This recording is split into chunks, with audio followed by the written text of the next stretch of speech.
fún lọ́wọ́ Ọlọ́run ẹni tó tún fún wa ní oore ọ̀fẹ́ mìíràn ní àkókò ikú àti àjíǹde Kristi Jésù Olúwa, èyí tó tún lè fún wa sọ nípa ọ̀rọ̀ kíni Bíbélì wí, èyí tí a ó gbé yẹ̀wò nínú ẹsìn ọ̀rọ̀ náà nínú ìwé Kólósè orí ìkejì ẹsẹ̀ ìkẹrin sí ẹsẹ̀ ìkeje. Èyí tí ó jẹ́ àkórí ọ̀rọ̀ wa ni fẹsẹ̀ múlẹ̀ kí o sì di gbígbéró nínú rẹ̀. Fi ẹsẹ̀ múlẹ̀ kí o sì di gbígbéró nínú ọ̀rọ̀ rẹ̀. Ará mi nínú Olúwa, gbogbo ìwọ olùgbé ọ̀rọ̀ mi tàbí olùgbọ́ ọ̀rọ̀ Ọlọ́run, mo fẹ́ kó mọ̀ wípé àwọn ìkìlọ̀ méjì ló wà nínú Bíbélì tí a kà yìí. Èyí àkọ́kọ́, ìkìlọ̀ àkọ́kọ́ ni wípé èyí ni kí a máa fààyè gba àwọn ènìyàn láti tàn wá jẹ, àwọn ẹlẹ́nu dídùn kí wọ́n má ṣe tàn wá jẹ nínú ọ̀rọ̀ Ọlọ́run tàbí nínú ìrìn àjò ìgbàgbọ́ wa. Ohun kejì ni wípé a gbọ́dọ̀ rìn nínú Kristi gẹ́gẹ́ bí a ti kọ́kọ́ gba ìgbàgbọ́ wa. Ará nínú Olúwa, nǹkan méjì tó ṣe pàtàkì jùlọ èyí tí a rí nínú ìwé Kólósè orí kejì ẹsẹ̀ ìkẹrin sí ẹsẹ̀ ìkeje. Ìmọ̀ràn tí Ọlọ́run gbà wá òun náà ni wípé èyí ni kí a má ṣe fi ààyè gba àwọn ènìyàn láti tàn wá jẹ nínú àdídùn ọ̀rọ̀ ahọ́n tàbí àdídùn ayé yìí. A sì gbọ́dọ̀ rìn nínú Kristi gẹ́gẹ́ bí a ti kọ́kọ́ gba ìgbàgbọ́ wa. Ará mi nínú Olúwa, onírúurú ọ̀rọ̀ ni ó wà tí à ń pín gẹ́gẹ́ bí ìwàásù lónìí. Kì í ṣe ọ̀rọ̀ Ọlọ́run bí kò ṣe ọ̀rọ̀ ènìyàn. Ọ̀pọ̀lọpọ̀ wa lónìí, ìwàásù tá à ń gbọ́, wáàsí tá à ń gbọ́, àwọn èyíkéyìí tí à ń gbọ́ nínú rédíò tàbí nínú tẹlifíṣàn, òun ló ń sọ fún wa àwọn ọ̀rọ̀ mìíràn bẹ tó jẹ́ ọ̀rọ̀ asán. Nínú àwọn ọ̀rọ̀ asán tí Bíbélì wípé ká kíyèsára láti ṣọ́ra fún, àwọn èrò inú ènìyàn ni àwọn ènìyàn fi ń wàásù lónìí tàbí láti fi ṣe wáàsí fún àwọn ènìyàn. Ohun kejì ni wípé àwọn ènìyàn gbẹ́kẹ̀lé ènìyàn lásán. Ìgbẹ́kẹ̀lé ni àwọn ènìyàn gbẹ́kẹ̀lé, wọn ò gbẹ́kẹ̀lé ọ̀rọ̀ Ọlọ́run tàbí ọ̀rọ̀ tí Ọlọ́run sọ, wọn ò ní ìgbẹ́kẹ̀lé nínú rẹ̀, ṣùgbọ́n wọ́n gbẹ́kẹ̀lé ènìyàn tó jẹ́ pé èémí rẹ̀ ó wà nínú rẹ̀ lásán. Bákan náà ni wípé àwọn ọ̀rọ̀ dídùn lásán tí àwọn ènìyàn ń gbọ́ òun ni wọ́n ń gbẹ́kẹ̀lé lónìí. Ọ̀rọ̀ àdídùn, ìwàásù àdídùn tí àwọn ènìyàn ń sọ, èyí tí ò wà nínú ìwé mímọ́ tàbí tí kò lè fi gbogbo múlẹ̀, òun ni àwọn ènìyàn ń gbọ́ lónìí. Ará mi nínú Olúwa, a fẹ́ kó ṣọ́ra fún gbogbo àwọn ìrìn àjò wọ̀nyí. Kí ni Bíbélì sì ń wí fún wa? Tá a bá wò nínú ìwé Kólósè orí ìkejì ẹsẹ̀ ìkeje, ó sọ gbogbo rẹ̀ fún wa, ó sọ gbogbo rẹ̀ fún wa. Ará mi nínú Olúwa, mo fẹ́ kó fi ẹsẹ̀ rẹ múlẹ̀ kó o sì dúró nínú Kristi ẹni tó pè ọ́. Yálà Kristẹni ni ọ́ tàbí Mùsùlùmí tàbí ìṣẹ̀ṣe ló ń gbọ́ ọ̀rọ̀ mi, mo fẹ́ kó fi ẹsẹ̀ rẹ múlẹ̀ nínú tí ìgbékalẹ̀ ọ̀rọ̀ Ọlọ́run wí, òun ni mo fẹ́ kó dúró lé lórí. Àwọn ọ̀nà tó lè gbà fẹsẹ̀ múlẹ̀ tàbí gbéró gẹ́gẹ́ bí ọmọ Ọlọ́run, gẹ́gẹ́ bí ọmọ Ọlọ́run ní àkókò ewu ìgbà ìkẹyìn yìí, mo fẹ́ kó wò ó. Kí ni Bíbélì wípé ó rán ọ̀rọ̀ rẹ̀, ó sì mú wọn lára dá, ó sì gbà wọ́n kúrò nínú ìparun wọn. Mo fẹ́ kó mọ̀ lónìí, Bíbélì fẹ́ kó ọ̀rọ̀ Ọlọ́run fẹ́ kó dúró nínú ọ̀rọ̀ Ọlọ́run. Má ṣe fi ènìyàn ẹlẹ́ran ara ṣe ìgbẹ́kẹ̀lé rẹ, má ṣe fi wòlíì ṣe ìgbẹ́kẹ̀lé rẹ, má ṣe fi àfáà ṣe ìgbẹ́kẹ̀lé rẹ, má ṣe fi ẹnikẹ́ni èyí tí Ọlọ́run kò fi iyè fún, má ṣe fi wá gẹ́gẹ́ bí Ọlọ́run rẹ.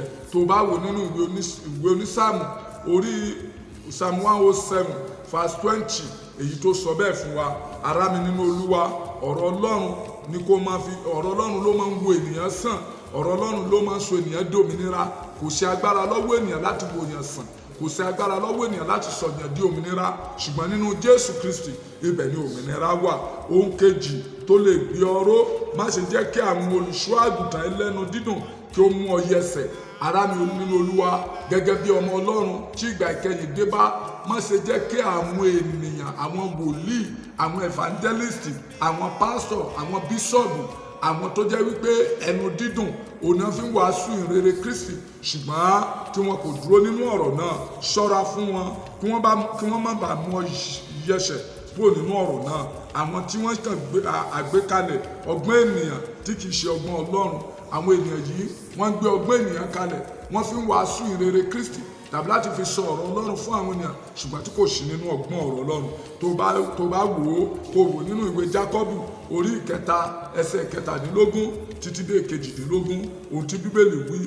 James chapter 3 verse 17 to 18 Bíbélì ló sọ bẹ́ẹ̀ pé kó ṣọ́ra fún àwọn èké wòlíì ẹlẹ́nu dídùn, àwọn olùsọ̀rọ̀ ẹlẹ́nu dídùn, kó ṣọ́ra fún wọn kó má bàa ṣe jẹ́ṣẹ̀ kó lójú ọ̀nà náà tá a gbé lé ọ lọ́wọ́ tàbí tá a fi pè ọ́. Ohun kẹta, a gbọ́dọ̀ lè fẹsẹ̀ múlẹ̀ kí a sì di gbígbéró nínú Ọlọ́run, kì í ṣe nínú èrò tàbí nínú ọgbọ́n ayé yìí.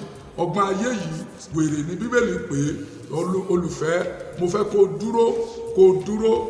dúró fẹsẹ̀ múlẹ̀ kí a sì gbé ọrọ̀ nínú ọ̀rọ̀ Ọlọ́run, kó má dé dúró nínú èrò ènìyàn tàbí nínú ọgbọ́n ènìyàn. Ọgbọ́n ayé yìí wèrè ni. Dúró nínú ọgbọ́n Ọlọ́run, ṣe àfiyèsí rẹ láti mú ẹsẹ̀ rẹ dúró tàbí láti tẹ̀lé Ọlọ́run nínú ohun gbogbo tó ń ṣe.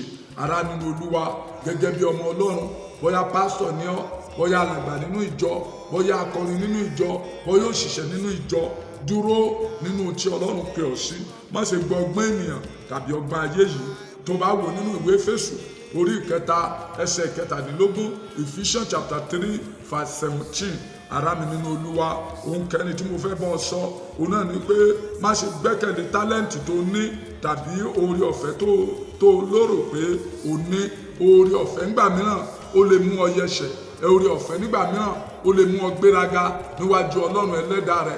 Ẹ̀bùn rí ò lè ràn ọ́ lọ́wọ́. Dípò bẹ́ẹ̀, fẹsẹ̀ múlẹ̀ nínú Kristi kó o sì di gbígbéró láti súnmọ́, kó o lè dí òṣùwọ̀n ìgbàgbọ́ ni kó o dúró lé lórí láti súnmọ́ Ọlọ́run. Ará mi nínú Olúwa, ẹ̀bùn tó ní, ipò tí ènìyàn ní, ohun tí ènìyàn ní níwájú Ọlọ́run tàbí ohun tí ènìyàn jẹ́ kò lè múni dúró bí kò ṣe pé kéèyàn dúró nínú Kristi. Èyí wà nínú ìwé Kọ́ríńtì kìíní orí ìkejì ẹsẹ̀ ìkíní sí ẹsẹ̀ ìkejì. 1 Corinthians chapter 2 verse 1 to 2. Ará mi nínú Olúwa, àwọn ọ̀nà mẹ́rẹ̀ẹ̀rin yìí òun ló lè gbà fẹsẹ̀ múlẹ̀ tàbí ọ̀nà tí a lè gbà gbé ọrọ̀ nínú Kristi Jésù. Nínú ọ̀nà wọ̀nyí òun ló lè gbà rí ìṣẹ́gun rẹ. Mo rọ̀ ọ́ lónìí pé bó ṣe ń lọ nínú ìrìn àjò àjíǹde yìí, mo fẹ́ kó dẹni ìgbéró, kó di ẹni tí ó lè fi ẹsẹ̀ múlẹ̀ níwájú Kristi láìsí ìtànjẹ èṣù tàbí ìtànjẹ ayé. Bó ṣe ń gbọ́ ọ̀rọ̀ náà nínú ilé rẹ lónìí, ní àwùjọ tó lè wà, bóyá nínú mọ́tò tàbí nínú ilé rẹ, mo gbàdúrà pé kí orí ọ̀fẹ́, ìtumọ̀ àti fífi òye ọ̀rọ̀ náà yé ni kó bà lé ọ lórúkọ Jésù. Nígbà tá ó tún máa pàdé ní ọjọ́ mẹ́jọ, orí ọ̀fẹ́ fún ọ. Jésù Olúwa wa.